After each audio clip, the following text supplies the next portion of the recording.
Hello everybody, in today's video we are going to go deep into the part 2 of our ML series.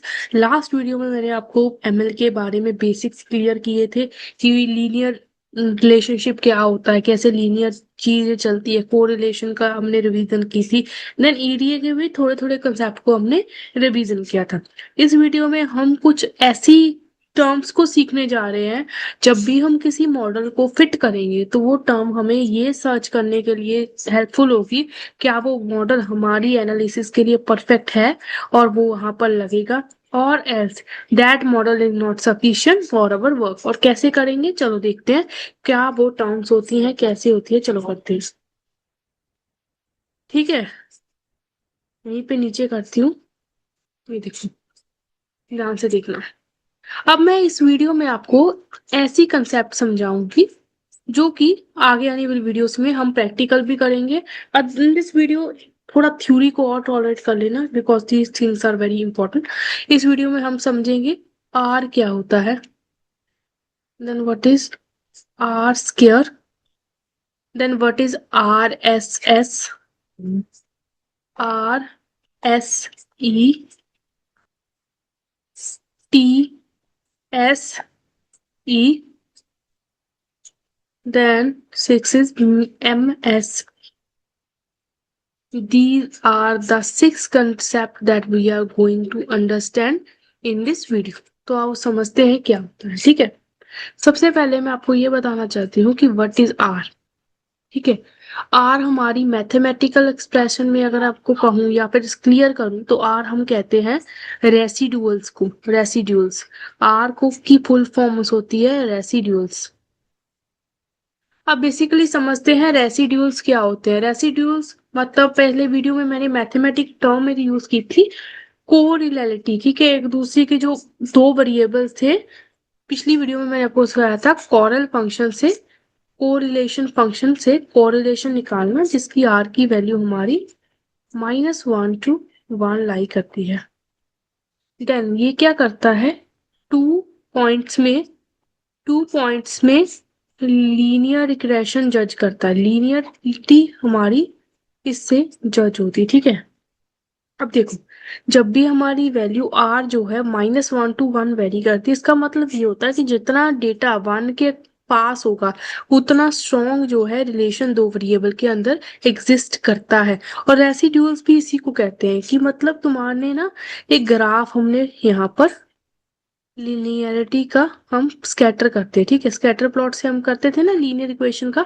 जब भी linear equations बनती थी तो linear equation का graph थोड़ा ऐसा होता था। ठीक है, और जब भी हमारी मशीन लर्निंग में मॉडल होता है तो मशीन लर्निंग में दो वेरिएबल्स का डेटा जो है ऐसे स्कैटर प्लॉट से जज किया जाता है, ऐसे स्कैटर प्लॉट बना होता है। ठीक है, हो सकता है यहाँ पर बहुत सारे वेरिएबल्स हो। ठीक है, मैं आपको क्लियर करके बता देती हूँ।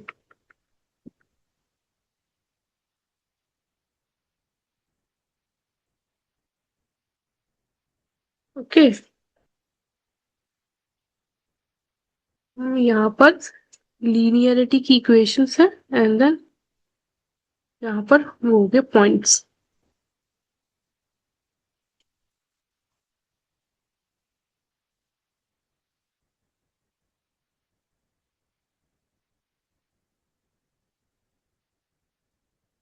मान लो ये मेरा स्कैटर प्लॉट है, मैंने लास्ट वीडियो में ही आपको बताया था कि ये जो लाइन होती है इसको कहते हैं बेस्ट फिट लाइन।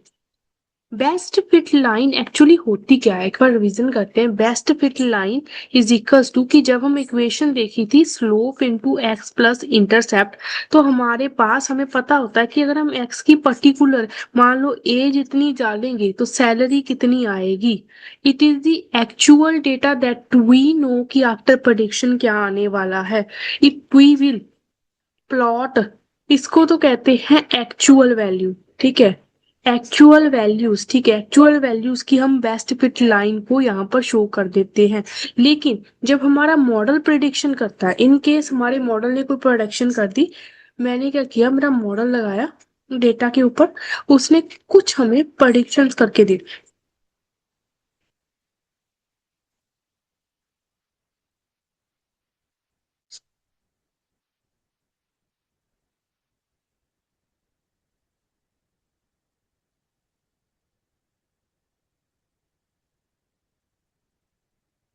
तो हमारे मॉडल ने हमें कुछ ऐसी जो है प्रेडिक्शंस करके दी जिसको हमने स्कैटर प्लॉट में प्लॉट कर दिया। ठीक है, तो ये जो स्क्रीन सिंबल है इसको कहते हैं हमारा प्रेडिक्टेड वैल्यू।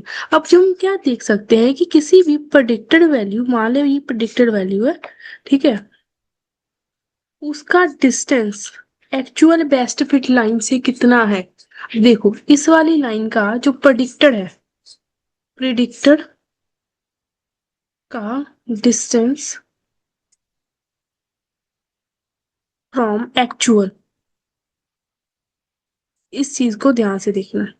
मतलब कि कितना एरर आई है, कि आना तो यहाँ पर चाहिए था उस चीज को, लेकिन वो है कहाँ पर, यहाँ पर। इसको कहते हैं हम रेसिड्यूल्स। कि हमारी जो है रेसिड्यूल्स होते हैं Y predicted minus Y actual. Actual हमारे पास आंसर ये आना था, लेकिन प्रेडिक्शंस के बाद हमारे पास आंसर क्या आ रहा है, ये वाला आ रहा है। और कितनी हमारी एरर है, उसी एरर को हम यहाँ पर रेसिड्यूल्स का नाम देते हैं और इसको इसमें जज कर देते हैं। ठीक है, अब देखो कैसे करते हैं ये भी देख लेते हैं। अब हमारे पास एज का कॉलम है, सैलरी का कॉलम है, ठीक है। हमें पता है कि y is equal to M X plus E करके हमारी एज 25 के साथ 26 LP अगर मैं पैकेज उसे दे रही हूँ, ठीक है, और हमें उसकी ग्राफ की स्लोप पता है और इंटरसेप्ट पता है, तो हमें पता है कि एक्चुअल डेटा हमारा ये होना चाहिए। लेकिन जब भी हम मॉडल को प्रिडिक्ट करेंगे, नहीं सॉरी, दिस इज प्रिडिक्शन, ठीक है, दिस इज प्रिडिक्टेड वैल्यू। अब देखो एम को प्रिडिक्ट करने पे, सी की वैल्यू को, एंड नॉर्मली कोई भी नॉर्मल वैल्यू रखने पे जो भी हमारी वाई प्रिडिक्टेड होगी, वो प्रिडिक्टर मान लो 20 LP आई, लेकिन एक्चुअल तो उसकी सैलरी 26 LP आनी चाहिए ना। इसी को हमें कहते हैं रेसिड्यूल, कि हाँ भाई कुछ ना कुछ डिफरेंस आया है प्रेडिक्शन और एक्चुअल डेटा के बीच में। यही होता है मेन कंसेप्ट जो हमें देखना होता है। अब देखो कई बार जो रेसिड्यूल्स होते हैं वो नेगेटिव वैल्यूज होते हैं, ठीक है, नेगेटिव्स रेसिड्यूल्स, रेसिड्यूल्स होते हैं डिस्टेंस। हो सकता है कि ये मतलब पॉइंट नेगेटिव में आ जाए, तो ये नेगेटिव्स भी हो सकते हैं। लेकिन जब भी हम एरर का सम देखना चाहेंगे कि टोटल एरर हमारे प्रोग्राम में टोटल एरर कितनी है, टोटल एरर करने के लिए तो हम सम फंक्शन लगाएंगे ना रेसिड्यूल्स पे। अगर हम सम फंक्शन लगा के टोटल एरर निकालेंगे तो जो नेगेटिव वैल्यू होगी वो हमारे टोटल एरर को डिक्रीज कर देगी ना।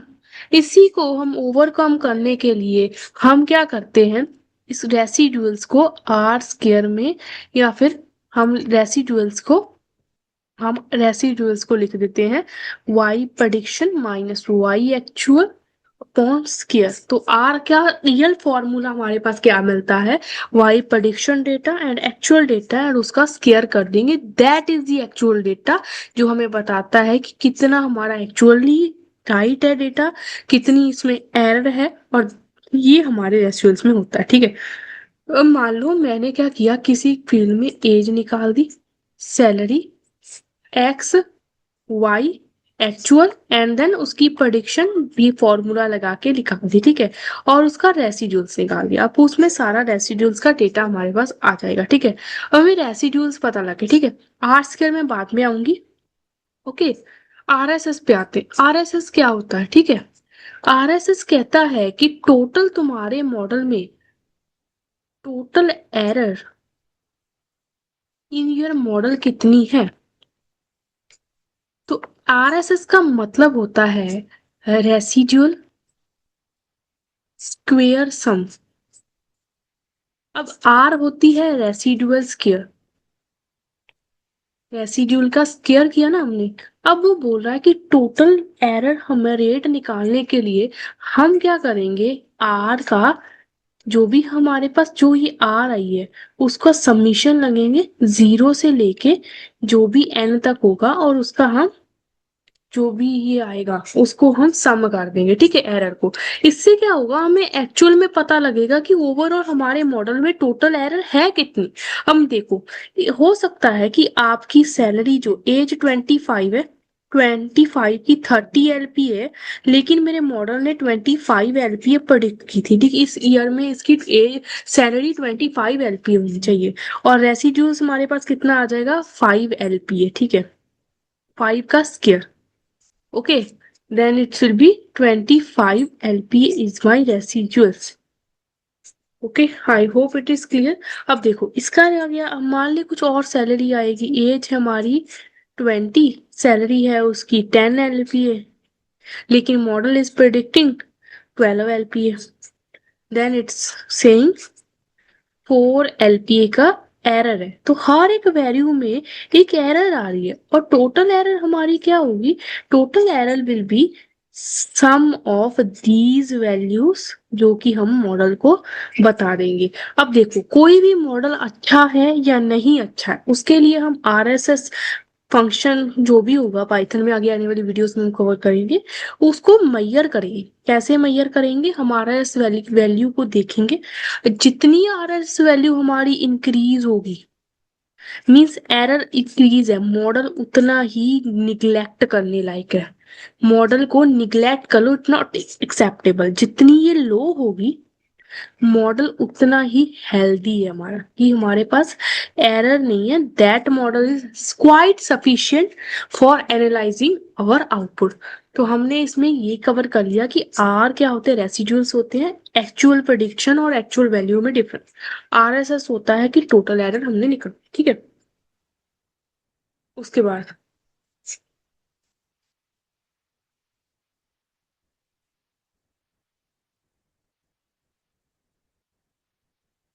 ठीक है,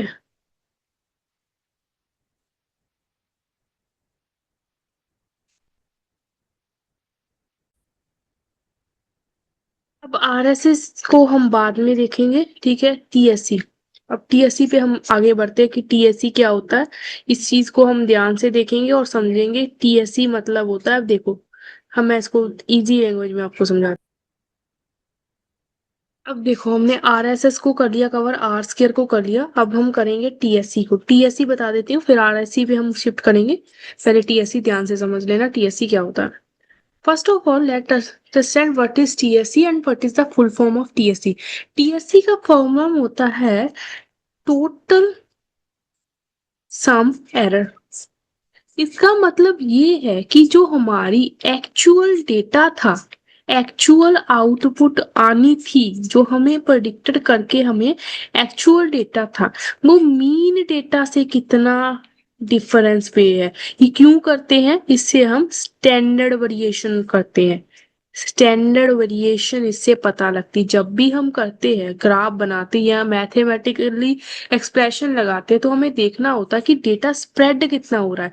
मतलब मान लो कि मेरी मीन जो है, मीन मेरी डिफरेंस, मीन डिफरेंस मेरा 2 का आना चाहिए, ठीक है, लेकिन यहाँ पर क्या आ रहा है 25।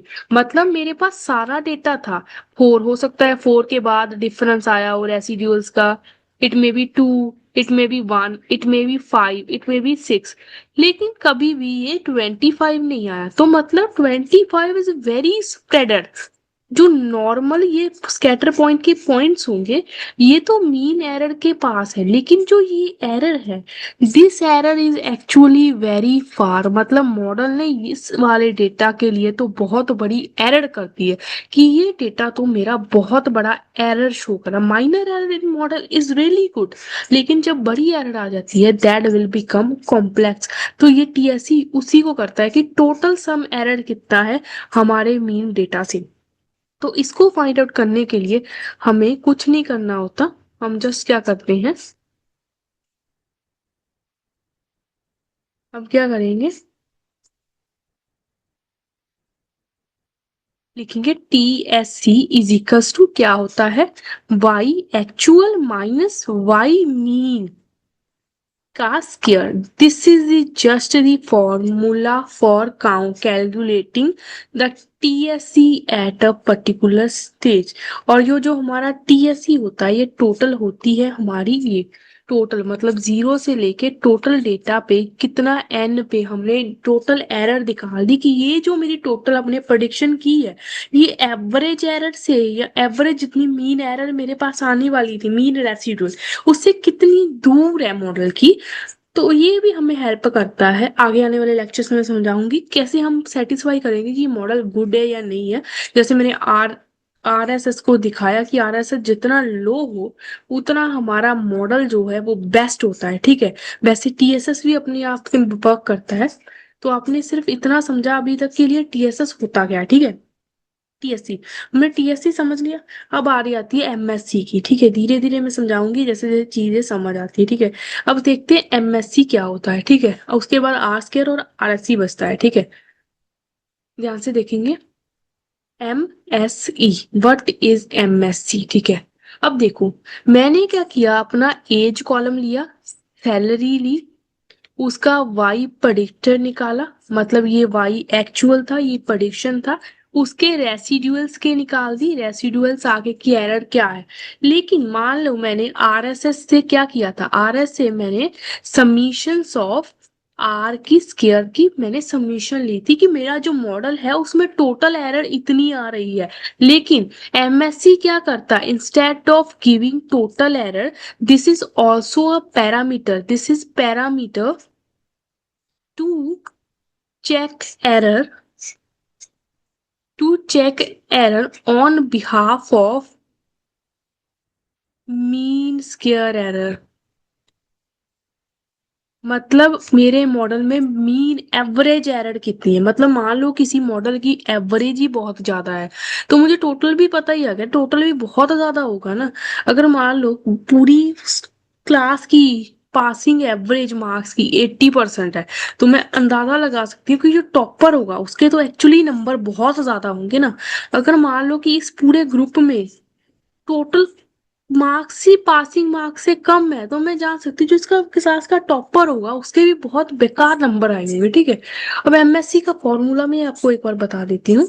एमएसई का फॉर्मूला कुछ नहीं होता, एवरेज निकालने के लिए हम जस्ट डिवाइड कर देते हैं। किसको डिवाइड करते हैं, या तो आप इसमें आर स्क्वायर लिख सकते हो, और as you can say it as RSS. RSS को डिवाइड करेंगे टोटल अकरेंस, देन हमें सिर्फ मीन मिल जाएगा, सम हमारे पास आरएसएस है, then dividing it by n gives us the mean error, this is called the MSC mean error. अब तक हमने क्या समझा, आर इज द रेसिड्यूल जो हमें बताता है कि एक्चुअल आउटपुट से हमारी जो प्रेडिक्टेड आउटपुट है कितने डिफरेंस पे है, कितनी एरर दे रही है। आरएसएस होता है टोटल एरर मॉडल की क्या आ रही है। टीएससी होता है कि हमारा जो आउटपुट है उसको यहाँ पर एरर को, मतलब टोटल हमारे मॉडल में इतनी एरर आनी चाहिए थी ऑन एवरेज, लेकिन एरर आई कितनी है, मतलब एवरेज एरर और ऑकरेंस एरर में कितना डिफरेंस है उसको हम जज करते हैं टीएससी से। एमएससी हमें बताता है मीन एरर, मतलब हमारे मॉडल में मीन एवरेज एरर कितनी आई है। मतलब हमारे पास आरएसएस और एमएससी दोनों होंगे। वी कैन जज on any model, we can जज on behalf of either RSS और एमएसएस, और दोनों का पैरामीटर सेम होता है। मीन स्क्वायर एरर जितनी ज्यादा होगी मॉडल उतना बेकार होगा, मीन स्क्वायर एरर जितनी कम होगी उतना हमारा मॉडल जो है बेस्ट होगा इस डेटा को प्रिडिक्ट करने के लिए, ठीक है। उसके बाद मैंने बोला ना एमएल कंप्लीट मैथमेटिक्स, जिसने स्टैटिस्टिक अपने कॉलेज में बहुत अच्छा पढ़ा हुआ ना, उसको चीजें समझ आ रही होंगी। I really suggest you to learn it please. अब हमने पढ़ लिया एमएससी टीएससी, अब देखो आरएसई। आरएसई कुछ नहीं होता, कुछ इसका दिमाग लगाने की जरूरत नहीं है। आरएसएसएस को ही हमने मॉडिफाई कर दिया होता है टीएससी निकालने के लिए, और कोई मतलब इसमें वो नहीं होता, ठीक है। अब टीएसएस मतलब बोलता है कि टोटल एरर हमारे पास क्या है, ठीक है। आरएससी बोलता है कि पर प्रेडिक्शन में एवरेज गलती कितनी हुई है, ठीक है। मतलब देखो, हमने इसमें हमेशा अपने डिफरेंस का स्क्वायर लिया था ना, मतलब डबल करके देख रहे थे। आरएससी क्या बोलता है, एवरेज एवरेज एरर कितनी आई है हर रेसिड्यूल में। तो जब भी हम आरएसएस निकालेंगे, R S E is equal to under root of R S C upon n minus degree. Degree होती है कि हमारी डेटा की कितनी डिग्री है। हम अपने स्टैट्स लाइब्रेरी पाइथन की यूज करते हैं, उसे डिग्री निकल जाती है। Then just R S C, I don't prefer R S C, आपको जस्ट नॉलेज होना चाहिए कि आर एस सी क्या होती है। We have RSS, we have TSC, we have MSC. We can simplify the things very easily. No need to go that much depth. ठीक है, अभी तक के लिए। आगे आने में जरूरत पड़ेगी, मैं आपको बता दूँ। आगे में हमें पता है next thing that we have to learn is, क्या समझना चाहिए, जो लास्ट टॉपिक हमारे पास बचा है, that is called R square. This R S C, T S C, M S C, R S S, ये तो सारी हमारे मॉडल की प्रेडिक्शन के बिहार पे कितनी एरर उसको बता देती है, एवरेज एरर बता देती है। लेकिन ये आर स्क्वायर क्या होता है? देखो, आर स्क्वायर का मैं आपको फॉर्मूला बता देती हूँ। R square is equal to 1 +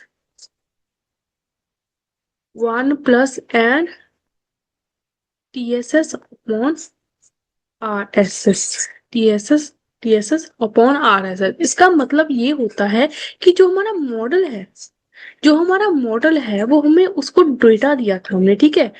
हमने उसको डेटा दिया था और उस डेटा से मॉडल ने कितना एक्यूरेट आंसर दिया है, कितनी ज्यादा एक्यूरेसी है। आर स्क्वायर इज कोरिलेटिव, बस कोरिलेटिव का स्क्वायर करके हम स्टैट्स में कुछ करते थे ना, क्या कहते थे उसको, कुछ ऐसे डिफरेंशियल कुछ कहते थे, मैं भूल गई। कोरिलेशंस आर को बोलते थे, देन आर स्क्वायर आता था जिसकी वैल्यू 0 से 1 में लाई करती। सेम फंडामेंटल है मशीन लर्निंग में, उसमें बोलते हैं कि उस मॉडल की एक्यूरेसी कितनी, मतलब जितनी हमारी आर स्क्वायर की वैल्यू ज्यादा होगी, मतलब मॉडल ने उतना ज्यादा हमें एक्यूरेट आंसर दिया है। और जितनी आर स्क्वायर की वैल्यू कम होगी उतना मॉडल जो है बेकार है। आई hope it is clear, I hope it is clear. तो हमें जब भी मॉडल बनाना है, मॉडल बनाने से के बाद हम क्या करेंगे, स्टैट लाइब्रेरी से उसकी समरी देखेंगे जिसमें हमें R square, R S S, T S S, M S C वो खुद काउंट करके कैलकुलेट करके बता देगा, हमें दिमाग नहीं लगाना है। बट पता होना चाहिए ये चीजें क्या होती है। इसको एनालाइज करेंगे और आंसर बता देंगे कि क्या हमारा जो मॉडल है that is perfect for us और not. I hope it is clear. These are very important concept of before starting our simple linear regression, in which I have teach you the basic parameters of analyzing or detecting a model whether it is good or no. I hope you have understand it well. If you have any error, just pin me out. I will reach you definitely. Give my best, and if you like it, kindly like it and subscribe the bell button. I need your support. I am doing the hard work here. So मिलते हैं next video में। उस तब तक के लिए मेहनत करो और आगे बढ़ते रहो, सफलता की सीढ़ी दूर नहीं है। Bye bye.